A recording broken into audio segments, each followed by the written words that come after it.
We all know that wine grown in different areas can have a different taste, but did you know that the soil and the climate differences can have a big effect? My name is Wes Hagen. I'm the brand ambassador and the consulting winemaker for the Miller Family Wine Company. And here we are in the beautiful Santa Maria Valley at Bien Nacido Vineyard, one of the greatest vineyards in California, to talk a little bit about what is terroir. So terroir is a French term, almost quasi-religious, that describes how place impacts wine.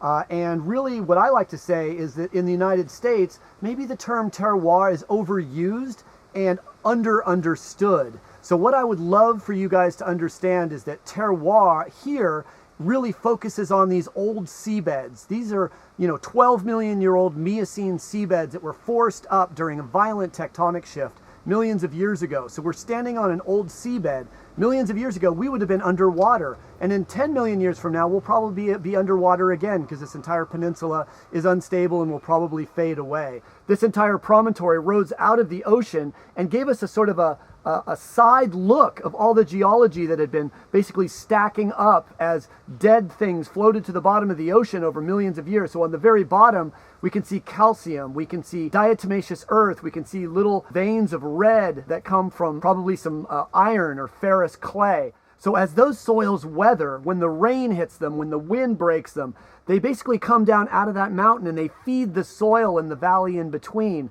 And that's called an alluvial process. And that is how soil is made, and that is how terroir is born. It will be helpful for you to understand in the world of terroir that we have sandy soils, we have clay-based soils, and some silt-based soils. Clay is what vines use to be very vigorous. So in vigorous vineyards, that's generally going to be a clay soil. Sandy soils are much faster drained, so the water moves through them very quickly. The vines stay very small and compact, and the clusters stay small and compact.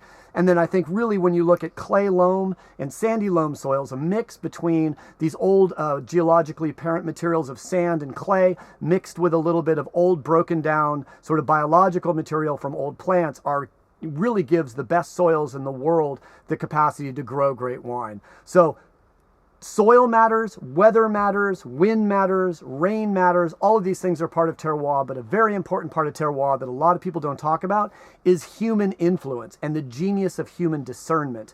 How human beings look at a vine, manipulate the vine, change the vine. Remember, vines' jobs are to grow up a tree in the middle of a forest. Well, we don't do that anymore. Now we use artificial trees called trellises that allow the vines to grow up and to not be shaded and to produce quite a bit of fruit and allow us to manipulate the canopy of the vine to show the best grapes and to give the grapes the best chance to make delicious wine. So I'm going to just go ahead and say that terroir does not exist in a vacuum. It does not exist without human intervention, and terroir without human intervention is just a chunk of dirt.